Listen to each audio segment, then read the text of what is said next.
Welcome to Thorns and Thoughts. Unfortunately, I don't have any content.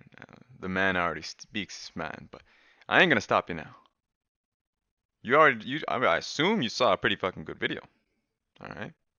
And you're already on the man's channel, so stay a little while longer. I see you're comfortable, and just check a few more out. As much as people might think commentators and casters must all have big egos, one thing I know every caster will usually acknowledge is that, like, look, beyond the odd weird OGN game that, like, DoA or PapaSmithy could make funny when nothing was happening, you have to have the game be good to do your best work. Like, the game is the platform from which you can perform. So famously, if you get a game that's not that great, it's hard to do a lot with it. One of the reasons I'm so glad you actually did get that final, the EDG down one, 5-game banger, is because, bro, the quarters you got before that were brutal. You can't just get in the ones where it was just Chovy getting 3-0'd, and they were just the most rubbish games of all time. If anyone goes, don't even rewatch these ones, they're not good, guys. Like, just look who won them and just skip it. Like, but that's a bit of a bummer. You know, you get your big call up, like, whoa, world's quarters. Well, like I say, these are kind of like open and shut matches, right? Yeah, that Damwon versus DRX, man, we had that twice. Oh, it's brutal, isn't it? It was also the playoffs final of the LCK summer. If people don't know, they'd also rinsed them there as well. So it was almost like obvious it was going to happen, right? And we walked in, like, Ellis and I, and, like, Ellis is not very good at hiding his feelings. Sure. You know, so it's not like we were going to fake it till we make it. Sure. We came in, and I think, like, immediately we're like, well, Damwon's going to win. Anything else we'd like to discuss, you know, is basically how we went about it. And I think we casted that as well from LoL Park. So it felt a lot like we were just on another LCK broadcast at that point in time.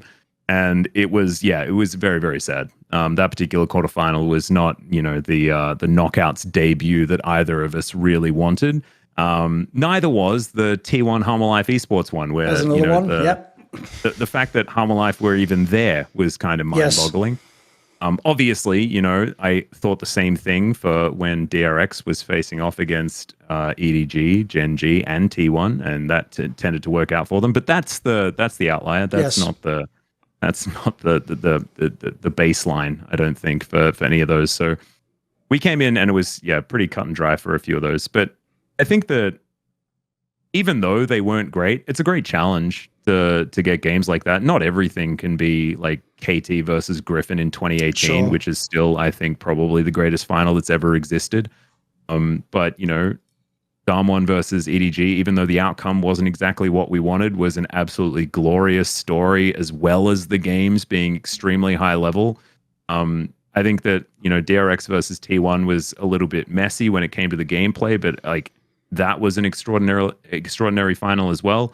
We weren't as lucky with this particular final, which was kind of a speed run, but otherwise, like, I think I've had enough of the really, really good best of fives that I don't need to have only really good ones. And sometimes, so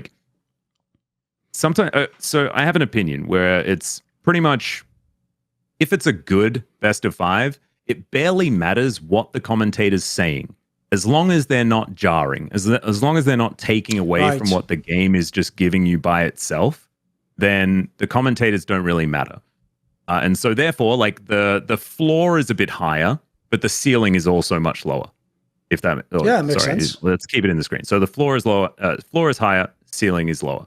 But in a game that is really bad, you know, quote unquote, or mismatch or something like that, I feel like as far as a commentator's performance is concerned, the floor is low and the ceiling is really high. Yes. So I think, like, if you can make those games entertaining, that's when you learn that you're okay at your job. For people like us, you know, as commentators in this field. So I look at those as more of like they're the challenge. That's where, like, I'm doing my job. And when they're the really banger series, that's when I'm just like a fan as well, and I'm just screeching along. You know, it's just the best. I want to ask you about some of the big names in the LCK during your tenure, because I always think, if people don't know, this is one of the things I've always done. I don't just bring these people on my talk shows. Oftentimes when people are commentators in regions where I don't watch every game, like, I always tell people, I watch the big LPL games. I don't watch when, like, 16th best team players, well, it's not that many, but you know what I mean? Like, I don't watch the ones where it's the meaningless ones. I have to ask my experts for that. So I want to get your take on some of these players. So since we were just referencing those infamous Chovy quarterfinals where nothing happened, well, people will know after this Worlds, I think a lot of Western fans are just out on Chovy because their whole thing's sort of like, he's overrated. Like, and if they're not watching the LCK, the problem is they don't know his body of work in the LCK is amazing. Like, and in fact, the last couple of years, he's even gotten better and better. That's why he's just won 3 championships in a row. So what's your take on Chovy? Because you were there, right, as we say, right from the Griffin beginning when he was just a talent to where essentially for the last couple of years, now essentially he has to win Worlds or bust. If he doesn't win Worlds, everyone's going to say he's a bum or he's just not good, right? So what's your take? Well, I mean, Chovy's probably the most mechanically gifted player that we've ever had. And it's a bit hard to say, right? Because when Faker came in, I think that he was so much better than everybody else. Sure. But the game has developed a lot. And I don't think that we saw a generational talent like Chovy until Chovy. And he just had hands that were better than other people. At the beginning, he definitely didn't have the teamwork. He didn't have a lot of the ability to coordinate properly, and like the macro sense wasn't necessarily there. But him as a laning robot, my God, like no one was better than him. No one is better than him. I still think that he's absolutely incredible when it comes to just raw laning power. I think one thing that has developed for Chovy recently has been his ability to play for his team. But a lot of the players that have the most recognition are, Faker for his ability to win a bunch of times, and Dade, on the opposite side of the spectrum, right? And I don't think Chovy has ever really been the guy that's like bombed.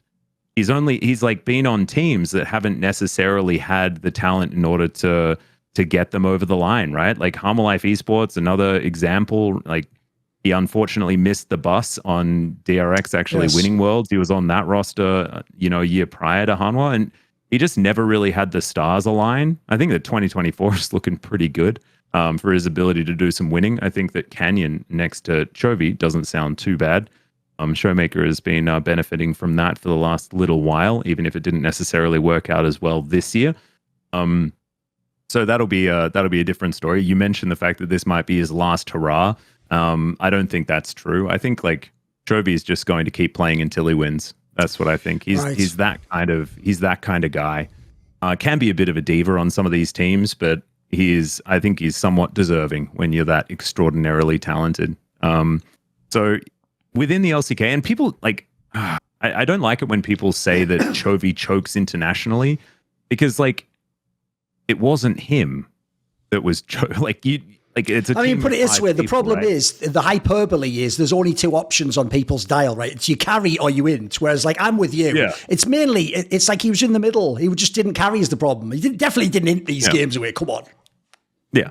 No, he wasn't that. And like, look, there are some players that can just like pick a game up from its bootstraps and just win it, right? Like that's, famously players like Rookie and Faker and like these big names that are able to do it in the clutch. Chovy hasn't been a clutch player, right? Like he's the guy that lost that game 5 against Score. He's the guy that has been so close. Like that 2019 run that Griffin made, where I believe Chovy had 123 KDA halfway through the season. That ended with a very abrupt crash into a wall where like SKT, as they were at the time, just completely obliterated them when they tried to do something dumb in draft. Was, of course, a CV Max draft at that point in time, and I think a lot of people were pointing fingers there, but there was a lot of stigma around Chovy from that time on, and it only got compounded as they failed to make it over the line in, a lot of the rosters that he was on, from Gen.G, Hanwha, DRX, all of the different options. Chovy's just never really found it internationally, but I don't think that it's ever really taken away from my assessment of how he plays.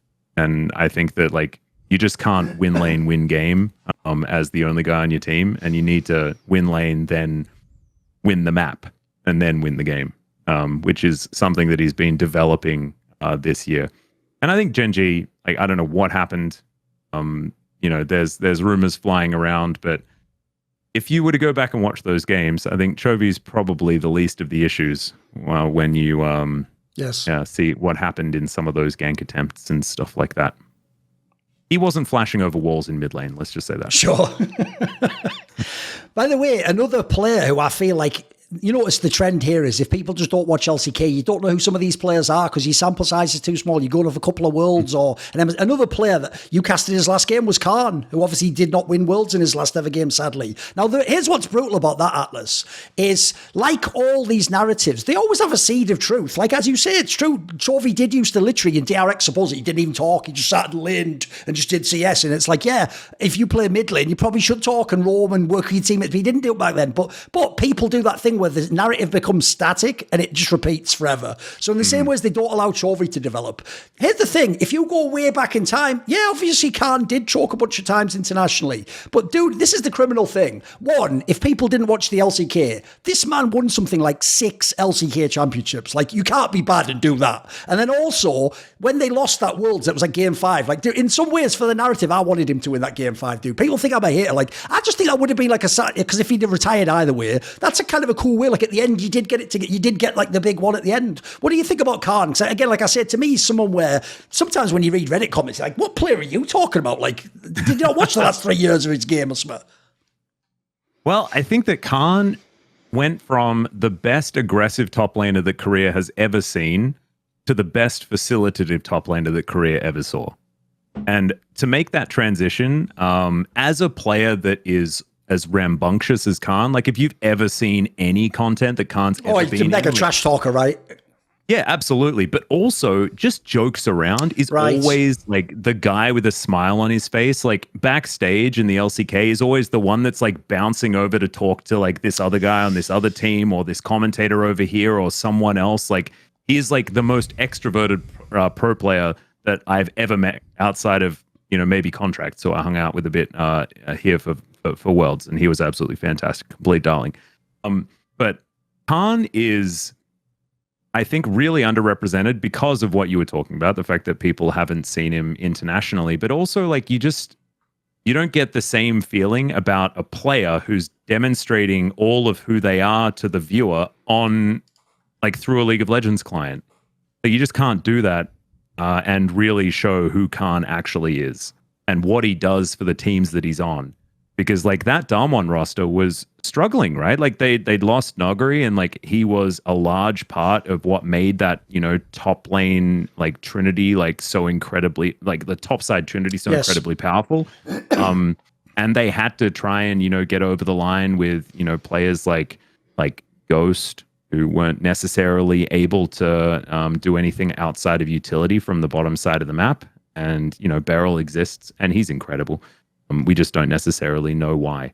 Khan to come into that team and then provide what the meta required him to do and do it at the highest level. Like the fact that he plays Sion and makes it look broken when we were used to Sion just being like the top lane meta was just a disaster like that year.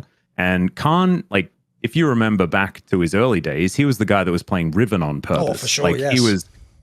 he was terrorizing the LDL, I believe it was, over in China, just playing ridiculous carries. He came in and was able to, spar with Smeb on Jace. Like the fact that you've got this player that's capable of so much, then put on tank duty, but then also manages to do exactly what he needs to do in that role, is incredible. And I was very sad when he lost that game 5 because I did just feel like it was for Khan. Like winning that final would have been 100% for Khan. I was only sad for a little bit because watching Mako lift up that trophy, watching Scout lift up that trophy, like that really because watching Flandre lift up the trophy, like he was my boy back way on Snake back, in the LPL. Like, oh my God, I loved that man. He was just weirdest player, would do the dumbest stuff, and he was in the boring tank top meta at that point in time as well. So he had a rough time in that particular final, and he was maybe not quite as good as he used to be and things like that. But like watching these players that really I started my career on lift a trophy was an absolutely fantastic thing as well. But oh man, I would have loved it if Khan had grabbed that trophy. I think like this T1 win though does help us get Khan that little bit closer, because apparently he was hanging out with Zeus and helping him. Oh, right. Yes, I did see something like that. Yeah. And giving him like a little bit of like coaching and just like giving him encouragement. And like the guy was like the emotional backbone for Damwon when they were making that run in 2021. And so to see him with Zeus, who had so many people doubting his ability to play in these clutch moments, and then watching Zeus completely dominate, I felt like there was the spirit of Khan just like looking down, like in the Lion King, you know, like, oh my God, that was a poignant moment as well. Seeing Zeus manage to flourish in the final hurdle, you know, it was absolutely beautiful. So I felt like that was Khan getting his redemption. And then, sadly, another player, don't worry, there'll be some good ones after that, everyone knows. The one other player I want to bring up who I feel like is in the same exact category is BDD, who was obviously very much your era, because this is the guy where, like, the joke is, I do think he is the whole reason they changed how MVP is decided, because you know this, like, he used to just win by having the player of the game. Like, what would happen is, I always used to say it's like he'd hacked League of Legends, because since he would always be on, like, Azir with, like, Clid on Lee Sin, it's like, well, if the mid lane gets ahead, he's going to carry, he's going to do all the damage, and he gets player of the game. And at the end of the season, it's like, even if on paper everyone did think, I think Chovy's the best mid, it's like the way the system worked back then is whoever had the most player of the game just is the MVP basically. So if people don't know, he might have won like 4 MVPs or something like that. It's crazy. So, but I also get the feeling a lot of people seem to think he's not that good internationally. So what's your take on BDD? Oh, when people say that BDD is not good internationally, I just tell them to go back and watch that semi-final in 2021, where he was the greatest mid laner at Worlds. Like, he was the greatest mid laner at Worlds that year by a large margin. Yes, they weren't able to win, but that 5-game series was absolutely incredible, and it wasn't Scout that won that particular series. Right. That was won elsewhere. And BDD, I think Monty said this even way back then, BDD was just absolutely extraordinary. So if anyone ever tells me that, like, oh, BDD is not that good internationally, blah, blah, blah, then I just tell them to go and watch that or go to hell. I got one of the two. Because BDD is just, it's really sad that he hasn't been able to pick it up. But like, there are so many incredible players here in the LCK, right? Like, and we've mentioned quite a few mid laners that haven't been able to make it. Like, Faker's managed to pick up that cup 4 times, and that doesn't leave a lot of other years available. True. You know, so it's like him and Showmaker and Zeka as well out of nowhere. But it could have been just Faker with 5. And then, you know, we've got a cheeky Showmaker sitting there. I guess Pawn's got one as well, but I don't know where he's headed off to. So yeah, I don't know, man. It's just hard. I think so many players deserve these things, but you're gonna lose if you're not gonna win the final. Like, if you're not going to, like, there is always a time where you're going to fall out. And I like to focus on when these players have demonstrated just how good they are. Like, for example, when we sent Longzhu and they had that very disappointing time towards the end, but everyone forgets the fact that they had one of the first perfect group stages ever. Yeah, like, true. I think it was SKT that managed to do it like once before them, but it had never happened since then. And then they just come in and completely destroy. People forget, you know, like, people just forget. And they're like, oh, but they lost here because it was, you know, a disappointing thing or something like that. And like, there can be, like, there are so many other things that could go wrong. And then the team that ends up winning has everyone saying, oh, but they're just amazing because look, they won. Like, that DRX roster was not good, but they won. And so everyone's like, oh, it's this, like, how good is this team? These players are amazing. And I'm like, no, they're not. They just managed to get it together as a team and win in the clutch multiple times. And I do not want to take away from the DRX win, but that doesn't make them necessarily a great team. They're just a whole bunch of like these puzzle pieces that shouldn't really fit, but they definitely did in those moments. And the stars sort of aligned for them. But I don't like having this conversation about certain players. I think that like results is not really what you should be looking at. You should be looking at individual games and looking at the potential of these players and what they've been able to achieve on the Rift. Like BDD, for example, had one of the greatest Emperor's Divides ever 4 times this year. Like, at least 4 times. He was, they were going to lose. And then he just comes in and just ults everyone away, including the Nexus. Like, he just does it all the time. And so, like, yeah, it makes me a bit sad that people just focus on, you know, when they fall out of a finals race instead of focusing on the fact that these players are really good and you can only have one team that wins.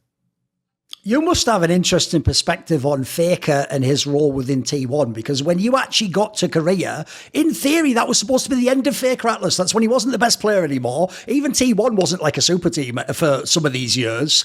And then, like, I one of the ways I like that people have described it, I think Rich's Wrath said this on Twitter, is like, if you look, Faker sort of had two careers. He had the career where he is just a hard carry, essentially where he was trying to be a Chovy, a showmaker. And then this last part, like sort of 5 years, he's sort of the mastermind, isn't he? He's the captain, and it's clearly not just about raw, like mid lane laning and how many CS you have. So what is the Faker and T1 you've seen in your time in Korea being like?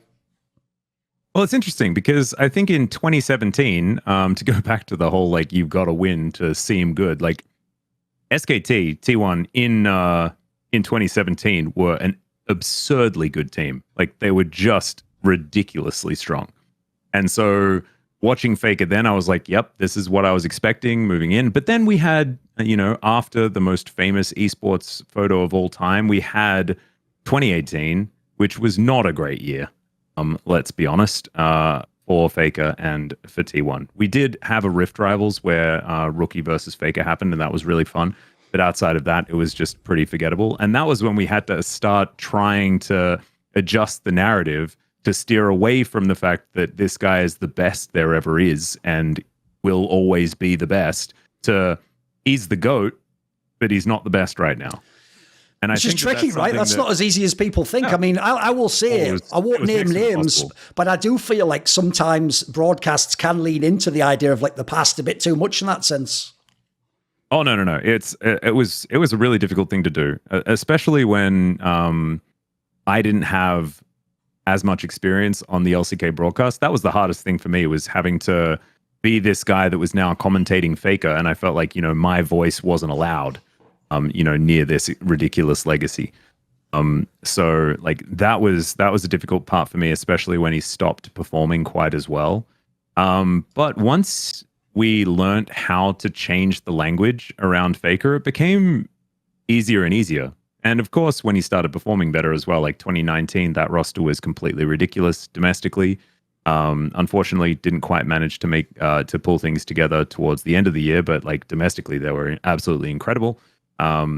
Fiddling with rosters aside, as times went on from there, things were also getting better and better. And now we've got this current iteration of T1, which I always thought that League of Legends, you weren't allowed to have your coach in comms.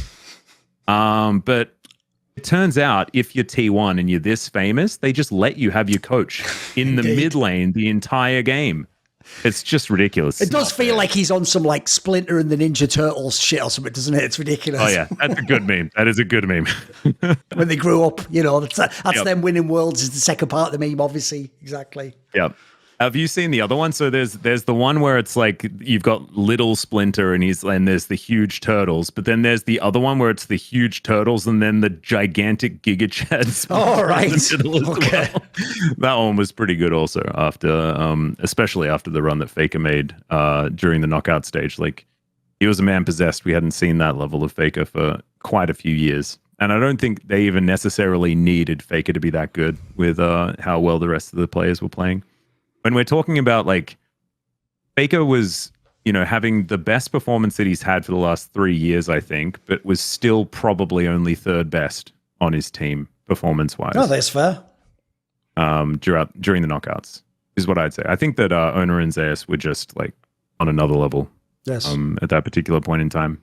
But I think that, like, Faker still just played out of his mind. Guma was very, very consistent as well. Very, very proud of that team, because otherwise it would have been very sad as an LCK fan. By the way, this is going to be a weird setup, so let me explain it like this. So everyone's heard this news. Technically, I believe it hasn't actually been officially announced, but whatever. You've seen the news and it is happening, I've heard. That Reckless is coming to T1, except this is where I have to put a pin immediately in that. He's coming to the T1 Challengers team. I will say that. Like, spoiler, if you go out there, don't watch Challengers, don't pretend like he's on T1. Like, he's not actually on the World Champion T1. He's not playing with Faker, etc. But the reason why I bring this up is, it is, the one reason why it's cool is, we've all heard the stories over the years of people getting those offers, and it would always be the giant names like a Double Lift, a Reckless, Bjergsen. These are the people who've had the offer from either LCK or LPL, and it basically is just like, I mean, as far as I know, the offer even almost is market. It's like, just come and play, and basically like, we'll figure the team out, don't worry, like, you know, we'll pay you this much, come over. And so everyone's always wanted it to happen just for the hype. I mean, you like you were talking with StarCraft. You remember the days when if like Nanoa or someone went to Korea, that was an insane storyline. Like, how will he do? What, right? This hasn't really happened in this case, right? Like I say, it sort of sounds like that, but it's not really that. Here's my question to you. If you could actually pick either current or past a Western player to come to the LCK and play for real in an LCK, who would you pick? Who would you like to see do that? You could have any angle you want on it. Would you just tell me who you would pick? Oh, man, that's hard. I would probably pick 2012 Diamond Prox. That's probably who I'd pick. Because I think that even Korean teams couldn't beat that Moscow 5 roster. Right. In certain situations. Of course, they didn't do a whole lot of winning, but Taipei Assassins won that year. So it was a confusing time. But I think that, like, if there was... Because I think outside of that, you've got, like, players like Bjergsen in his peak form was an incredible player. There are a lot of names that would be good, but there weren't as many innovators outside of a lot of the LEC players. That's another point as well over the years, but I didn't get as much of a chance to watch them. But I think that Moscow 5, the way that they played was so revolutionary that I think that would be a perfect example of, like, if they had if Moscow 5 had been just plug and played into like a Chinese or a Korean league at the time, they would have been extraordinarily competitive.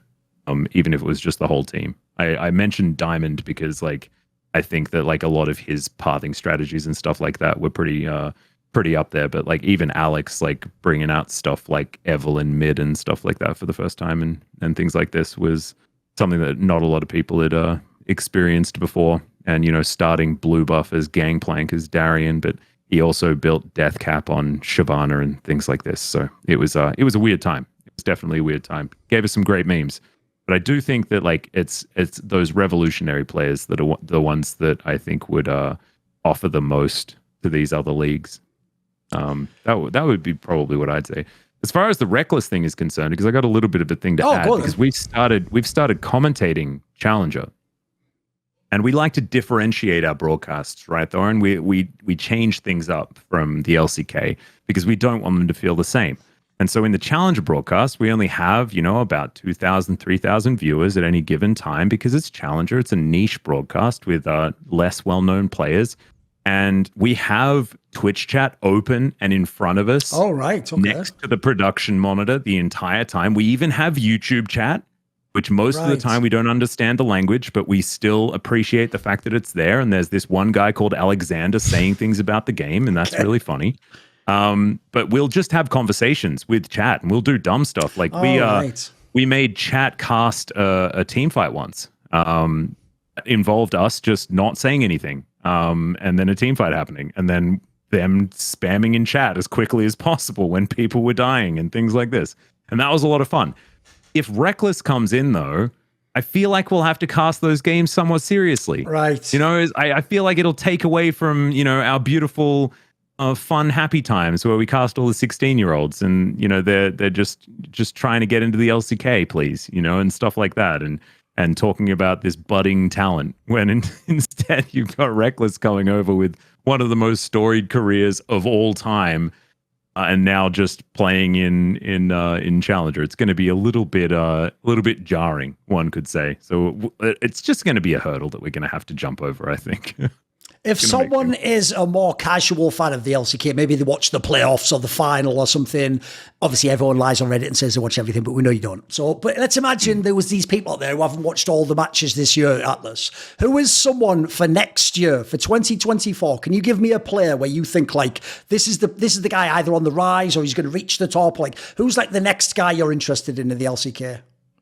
Lucid 100%. This is the guy who's getting called up to be the which the team D is plus it? jungler. The D instead of Canyon, yes. Yes.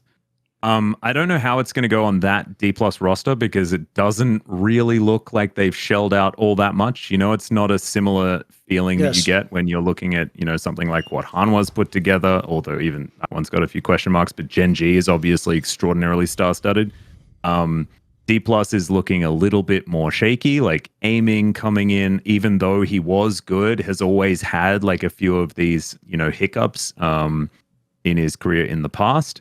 But I mean, if Lucid, like, if there's ever a player that is going to come from Challenger and impress, it is 100% this guy. And if this D plus roster performs well, we know that all the other pieces can facilitate. And so if Lucid is actually able to play to the level that he played in Challenger, and of course, you know, the competition's much higher, so he might just crash and burn. We've seen this before, like Malrung's an example who, you know, terrorized Challenger and then Ever 8 winners didn't quite manage to make things work in the LCK. That's fine. But I think that we haven't seen a talent like Lucid since Canyon, I think. And then similarly, I want you to do a bit like the pick one of the West. Pick a Korean currently in the LPL that you want to come home. Do you want them to come and do the deft and come back to the LCK? Who would you like to see back in LCK? Rookie. Give us Rookie back. Classic, I want yes. him. I've wanted him back since 2015, even though I was working for the LPL in 2015. I wanted to come back with me, you know? So like I left the LPL and went to the LCK with Deft and Pawn. So Deft and Pawn went back home again, and and Acorn as well, and like a whole bunch of players. That was the Korean return in 2017, and so I sort of followed Deft, but we left Rookie behind. I'd like him to come back. And it's never going to happen. He speaks fluent Chinese. I'm pretty sure he's a resident. Like that's just not going to happen. Realistically, it'd be nice to have Ruler home. Sure. I think because otherwise, you know, he really will impede our chances of winning in the future. He's too good. So we'd like him to come home just to make sure he's on our side. When you said that thing earlier about Papa, where he really did, it's actually true. I know this. He actually did set goals for himself. Like you said, that one where he did every game that year. I know he was one of the people where, unlike you, he really was like sort of like almost like vision board. I want to be doing the world's final in X number of year. Do you have any sort of goals like that you set for yourself? Like some would say you could rest on your laurels and go, I've got the LCK, I've done all these finals, everything's great. Do you still have goals that you want to accomplish in esports? My goals are more refinement goals rather than like career expansion goals. I'm the guy that, like, I don't know, say you're playing a sandbox game, right? There are people that use a sandbox game to like make the entire world their thing. I'm the guy that gets like the small house and iterates, you know? I'm that guy. And so like I'm very happy where I am, but I'm not happy with the state of my craft and where we are as a broadcast at this point in time. And so what I want to do is be a commentator for as long as I can and get as good as I can, and then maybe teach if that's an option when I can't do this anymore. That's theoretically what I'd like to do, because I think that like in our industry, and I think in general, if you've learned a skill, you should probably try and pass it on at some point. So I'd hope to like go into maybe university lecturing or something like that in the future, but I don't know how that's ever going to happen. I know DoA's been doing a bit of it. Oh, right. So there might be a chance, but I think esports commentary is not something that Stanford's looking out for at this point in time. I don't think. But yeah, that's sort of like my future plan. But I think most of it is iteration and trying to get myself to be the best commentator that I can, because like they're even watching back, like I VOD reviewed the final, and there are a bunch of times where I'm like, oh man, I really shouldn't have said that, and like this was wrong, and like why were you focusing on this? You should have been focusing on this, and like my ability to follow this team fight was bad, and why can't you say a different word other than exploded in this moment, you idiot? You know, like there's a lot of things that I can work on. Like I got to read more books, you know, get a little bit more of that vocabulary worked out and stuff like that. There are still lots of things that I've been focusing on as far as like making myself better. So I'm not done yet. Is basically what I'm saying. So I'm still grinding the levels. I'm just I could theoretically move on to like another thing. Like I've reached that threshold, but I'd like to stay here and do the full completion. That's what I'd like to do.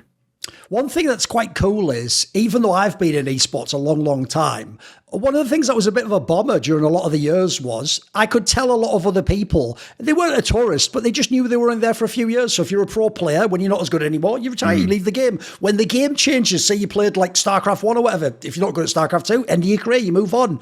But what's cool, I think, about League of Legends and my native game of Counter-Strike, the fact they've sort of like had these extended lifespans, which at the moment show no sign of stopping, is it actually now starts to feel, Atlus, like sports. Like if you work in football or rugby or cricket, you could just do that your whole life. In fact, they call those people lifers. Like you're just going to be in the game in some capacity, player, coach, commentator, whatever it might be. Could you do that? If League of Legends lasted 20 more years, like you said, 50 or whatever, you could still be here being a commentator in the LCK potentially? 100%. Yeah. No, if they'll have me. Absolutely.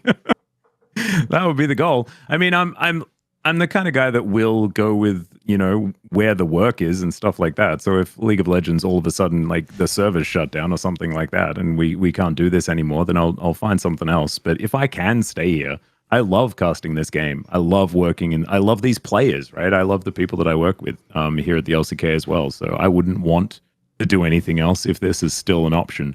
The thing that's still kind of mind blowing is the fact that I still like it. Like there's a lot of people that burn out when it comes to even like commentators. Just burn out from wanting to keep up with this one game over and over, because people play games generally for a section of time and then they move on to something else. I do think that League of Legends fits into a different category, though. I do feel like there are people that are lifers that will just constantly grind and need to get to Challenger like every season and to be the best of the best of the best. But there's also people that just will always come back to it. Like it's always the thing that's there. And I also think that there is like a difference between a League of Legends player and just a regular gamer. I'm a bit of a regular gamer. I'm a bit of a guy that likes to sit down with a JRPG, and just, turn-based my way through things without having to do mechanics. My wife is the complete opposite. The only video game she plays is League of Legends. It's the only one. And that's what gives her the dopamine, right? Is being able to compete, being able to like have this like fixed time of, can I become stronger and kill all these people and do the most damage and get my S rank and stuff like that. Like that is like just the way that she's wired. And I think that there's a lot of people that get something from League of Legends that other games just won't give them. And I think that's why it stood the test of time as well as it has, in a lot of ways. And also, like, I love watching people play. Personally, just like love good gameplay, and I think that League of Legends illustrates good mechanics and illustrates good teamwork the best out of anything other than Counter-Strike does at this point in time. So like the skill expression that is actually able to be observed in a game of League of Legends is very noticeable. And coming from like something like StarCraft, which I think also illustrated that well, is a difficult thing to do. And StarCraft's still around as well, even though it's not necessarily as around as much as it used to be. But I think that, that could be a number of factors. I think the audience are probably still there. Like I still watch ASL. By the way, one thing I've always found tough to try and translate to the foreign audience is if they've never been to Korea and never been to an OGN/LCK final, they can't even conceive of it. Like to me, it's like mini worlds, dude. Like I tried to tell people, dude, even 10 years ago, you would go there and the final, look, it might not look that great in a picture because it might be in a warehouse, but there might actually be for real 10,000 people turn up to that. And like they are the fans of like the cheering sections and the flags and the hype. Like how would you explain if someone's never experienced it and they've only seen a VOD? What's it like to be at an LCK final? Oh, it was... I remember my first one. I remember my first final that I went to. I think it was Monte-DoA that were casting it. It was an Overwatch final. I think it was Apex right. 2. It was Apex Season 2. And I think it might have been... It was either like Kongdu Panthera versus Lunatic High, but Lunatic High was pretty much like the T1 of Overwatch at that point in time. And I have never, like, I'd been to a bunch of esports events, right? Like, we had a lot of live ones in Australia as well. One of my favorite things to do was to be able to, like, cast in front of a live audience, and that was really, really fun. Something that I did miss, especially at the early stages of my career here in Korea. But coming to a Korean event is just not like, you would ever imagine. It's screaming fans. It's more like you're going to like a concert, not necessarily an esports event where, it's just a bunch of people that are really excited about the League of Legends. These people are all excited about the people playing the games. Like everyone's holding up a sign. Everyone's like there representing the player that they love. Everyone's wearing the jersey. Like you look outside and it's this polka dot of like the two different team colors, whenever you're walking around, because everyone is in the merchandise from these teams. Like the fandom is just on another level. I don't know whether that's something that's like a product of K-pop fandom that, Korea also does pretty hardcore, but I tell you what, the amount of support that these players get is just absurd. And so it does change it from your expectation of what an esports event would be to more like you're going to see Taylor Swift. When you've described in this interview your style of casting, you've almost gone out your way to be very humble and to point out all the flaws you have and the areas where you aren't that good and you can still level up. But the problem is this, Atlus, is like I actually feel a bit like I sometimes feel about certain players in the game, where it's like, mate, can I just take control of your brain? Because with this skill set, I just run the game. What are you talking about? This guy would be sick. I hate when I see players that like lack confidence or they pretend like, maybe I'm not the best. I said it. I think of the current crop of commentators, you are the best in esports. I'm imagining you probably don't agree, but what is your take? What do you think?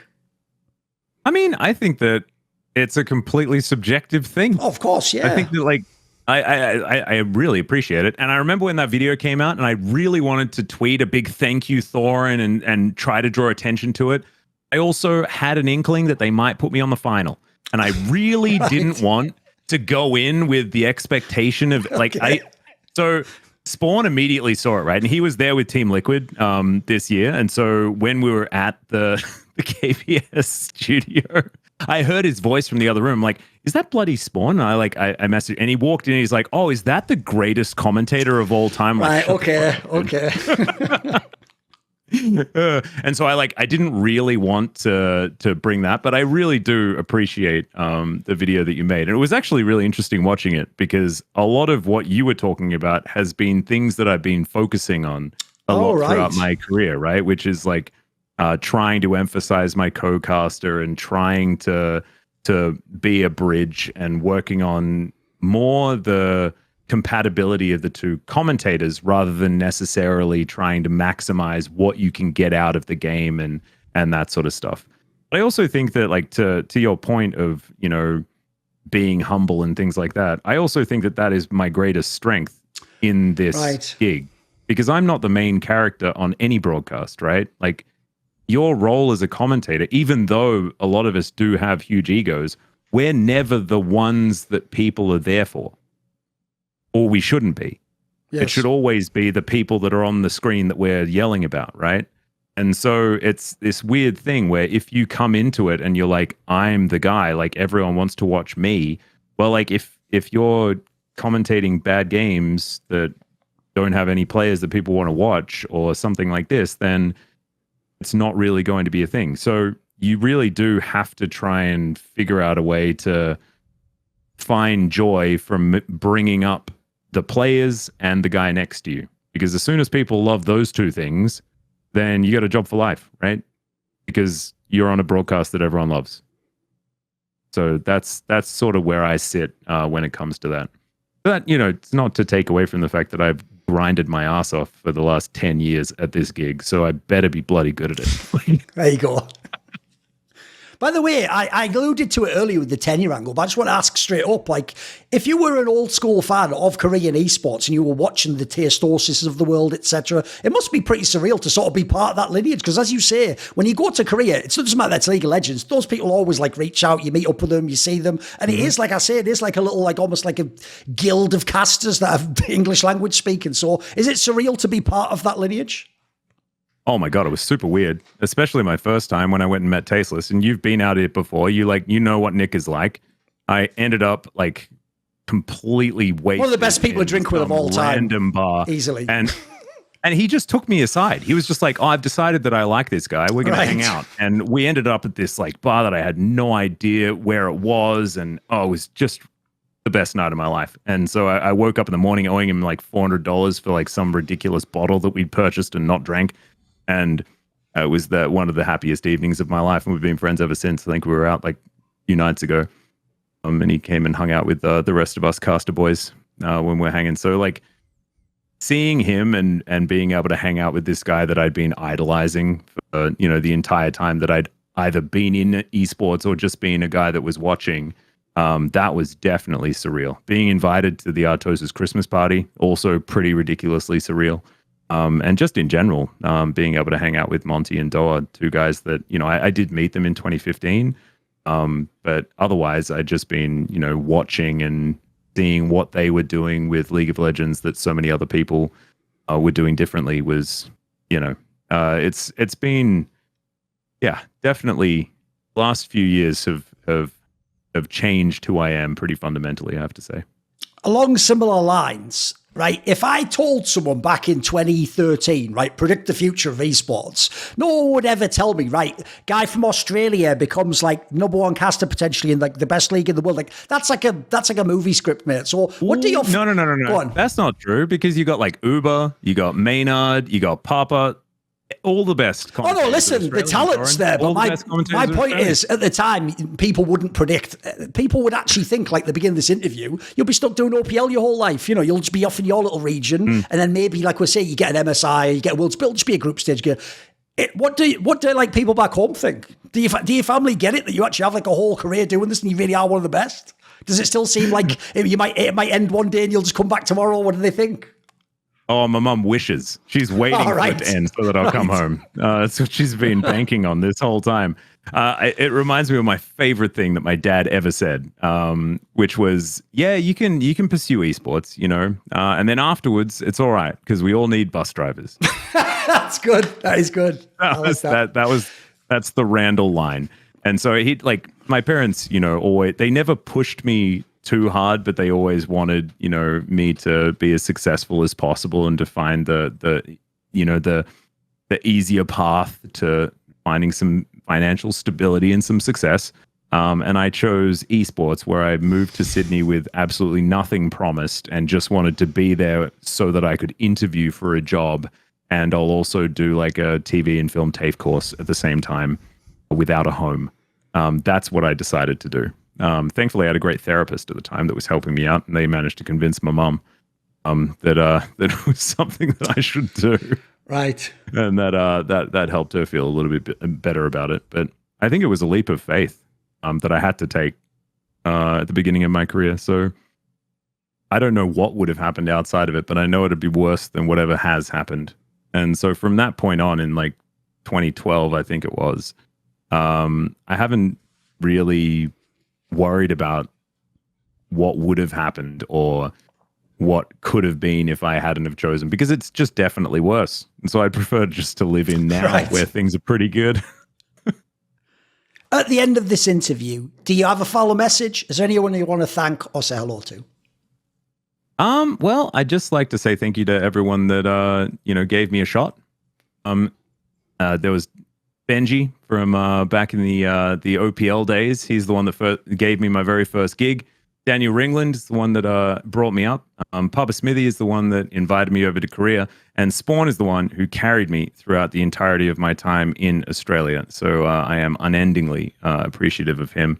Moved into Papa's arms afterwards, and he helped me along. And now I've been able to help my current band and family bring up the LCK together. So just shout out to everyone that has helped support for the LCK and for everyone at home. Like I've gotten so many lovely messages. I like to stream some silly games and stuff like that nowadays, and I have people popping in and saying like, you did a good job in the final and things like that. And it's just really, really nice.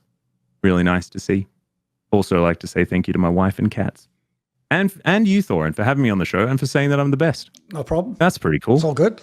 When I make content, it isn't just me, the mic, and a guest or a topic. It's also me with the support of my whole crew. Who's that, you might ask? The Skrilluminati. That's who. They include Frisky, Matt Pugnaccio Racula, Ahmed Hadju, Tosh, Tobias Bernasconi, Jensen Gore, Animosity, Toucan, and You know it if you've heard it before, but if you haven't, a special thanks goes out to my main man, Jerky's Minion. Well, if you want to know upcoming topics and guests I'm going to have on my channel, maybe you want to ask me a question to answer in an AMA in video fashion. Do you want to hear one of those long discussions and actually be part of it and be able to ask me questions? Want to find out who I'm going to interview next? If any of these perks or more appeal to you, put your money where your mouth is. Join the Scrolluminati today via the Patreon link in the description box below.